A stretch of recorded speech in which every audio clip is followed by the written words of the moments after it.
नमस्कार, मैं Om Prakash, life coach. आज अपन चर्चा करांगा गुआर के ऊपर। गुआर रोज 15 रुपया, 20 रुपया, 50 रुपया मंदाई बंद होता है।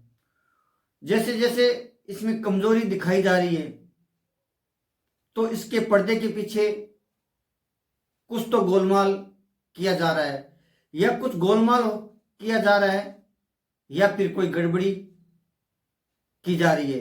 इस पर हम इस वीडियो के माध्यम से चर्चा करने की कोशिश करेंगे। और एक कुछ किसान साथियों का सवाल भी आया हुआ है। किसान साथियों का कहना है कि गुआर बहुत मंदा हो गया है, तो क्या हम इस भाव में खरीद लें, खरीद के रख लें, क्या मुनाफा हो जाएगा या नहीं होगा। इन सारी बातों पर हम चर्चा करने की कोशिश करेंगे। मेरे किसान दोस्तों और मेरे किसान भाइयों और मेरे प्यारे मित्रों, मैंने इस गुआर का एक नाम दे रखा है कई सालों से, और मेरी टीम को भी बता रखा है। मैंने नाम क्या दे रखा है? मैंने नाम दे रखा है कुम्हाणस पुत्र, किसान का कुम्हाणस पुत्र। कुम्हाणस पुत्र से कुम्हाणस पुत्र से हमेशा इंसान को लगाव बनाया रहता है।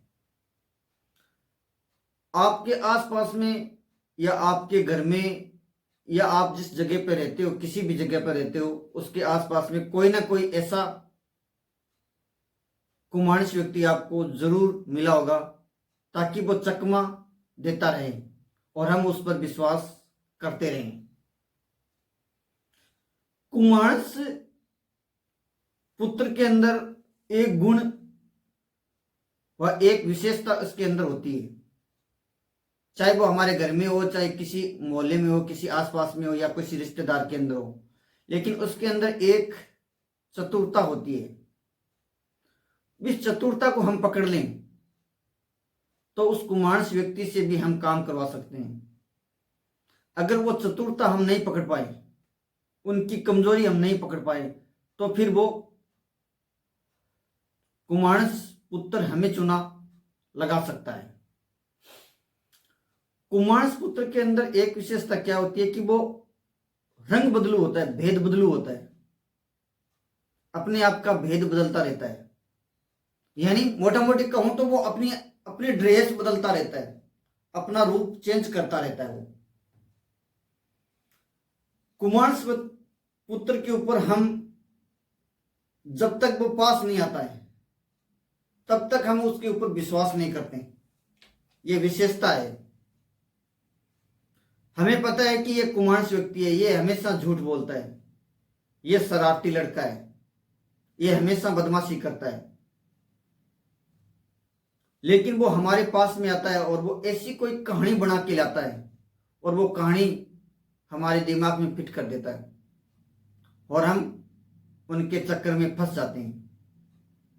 वो कुम्हाणस पुत्र हमें किसी न किसी बहाने से हमें चुनना लगा देते हैं, क्योंकि वो भेद बार बार में कपड़ा बदलता रहता है, भेद जानता है। कुम्हाणस पुत्र के अंदर ये खासियत होती है। झूठ तो बोलता है वो, लेकिन हम लोगों को, जैसे माता पिता का कोई कुम्हाणस पुत्र है तो माता पिता को ये बात तय कर देगा कि मैं ऐसा करने वाला हूं और ऐसा हो जाएगा, बल्कि वैसा होता नहीं है, तो माता पिता उनके ऊपर विश्वास कर लेता है। तो हम किसान साथियों का ये कुम्हाणस पुत्र हमें विश्वास दिलाने की कोशिश करता है कभी कभी, कि मैं आगे बढ़ जाऊंगा, आगे बढ़ जाऊंगा, अब टूट जाऊंगा, अब कम हो जाऊंगा। आज से 17-18 महीना पहले ये ऊपर भागा था, 7,000-8,000 के आसपास। तब हम किसान साथी इसके अंदर फंस गए थे। बहुत सारे किसान, उस वक्त ये लगा था कि अब इसका भाव बस 20,000 के आसपास चला जाएगा, तो उस टाइम किसानों ने माल खरीदा था। फिर वो धीरे धीरे धीरे धीरे मंदा होता चला गया, और आज 5,000 के आसपास आ गया है।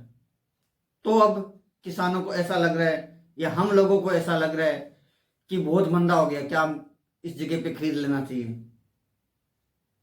सबसे पहले तो ये मैं आपको बताने की कोशिश कर रहा हूं, खरीदना या ना खरीदना कोई गुनाह नहीं है, लेकिन ये कुमार पुत्र है, कभी भी किसी भी वक्त हमें चकमा दे सकता है। खरीद लेंगे तो भी चकमा दे सकता है और नहीं खरीदेंगे तो भी चकमा दे सकता है। अगर इसके साथ आप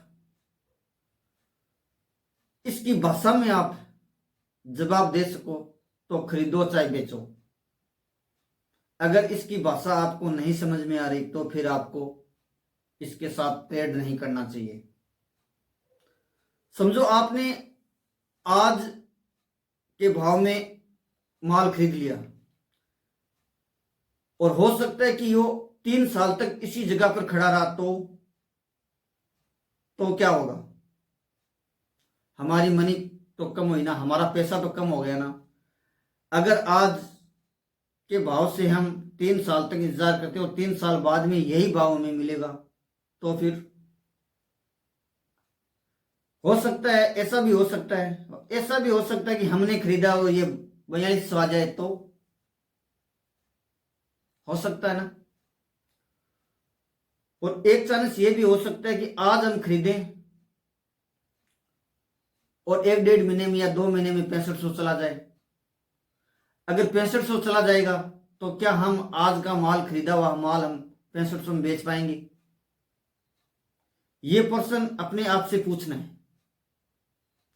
चाहे हम बेचो, चाहे खरीदो, चाहे ना खरीदो, लेकिन ये अपने आप से प्रश्न पूछ के फिर अपना कोई डिसीजन हमें लेना चाहिए। सबसे पहले कि हमारी एक सलाह हो रही है कि हमारी इसमें किसी प्रकार की कोई सलाह नहीं है। आप बेचो, खरीदो, बाय करो, स्टॉक रखो, ना रखो, लेकिन मैं आपको एक उदाहरण बताने की कोशिश कर रहा हूं। सबसे पहले तो हमें इंटरेस्ट पर लाकर हमें पैसा मनी को कभी भी इंटरेस्ट पर लाके नहीं खरीदना है।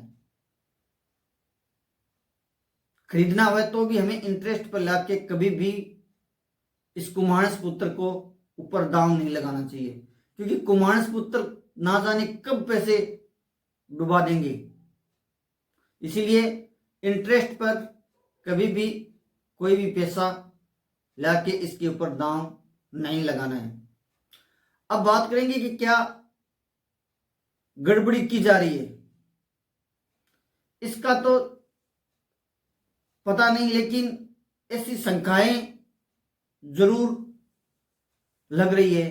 कितनी सच्चाई कितनी झूठ तो वो समय बताएगी, क्योंकि जब हमारे पास में फसल होती है, हमारे किसान साथियों के पास में फसल होती है, तब तो जो एनसीडेक्स का भाव होता है उनसे 300-400 रुपया मंदा मंडी में बिकता है माल। और आज हमारे पास में माल नहीं है, हमारे पास में फसल नहीं है, माल छोड़ो, हमारे पास में फसल नहीं है, तो आज एनसीडेक्स के भाव से मंडियों में 50 रुपया 100 रुपया तेज बिक रहा है। ये क्या है? और एनसीडेक्स के अधिकारियों का भी यह कहना है कि पिछली बार से इस बार जो लारी फसल गई है वो फसल अधिक थी, तो इसके चलते इसके अंदर मंदी आ रही है। तो मेरे को तो ऐसा नहीं लग रहा कि जो पिछली साल की पैदावार थी उनसे ये वाली पैदावार मतलब अधिक है, मेरे को ऐसा नहीं लग रहा। तो फिर ये क्या है? गोलमाल किया जा रहा है या गड़बड़ी की जा रही है? इस पर हमें विशेषकर नजर रखने की कोशिश करनी चाहिए। मिलते हैं किसी नेक्स्ट वीडियो के साथ, तब तक जय हिंद, जय भारत।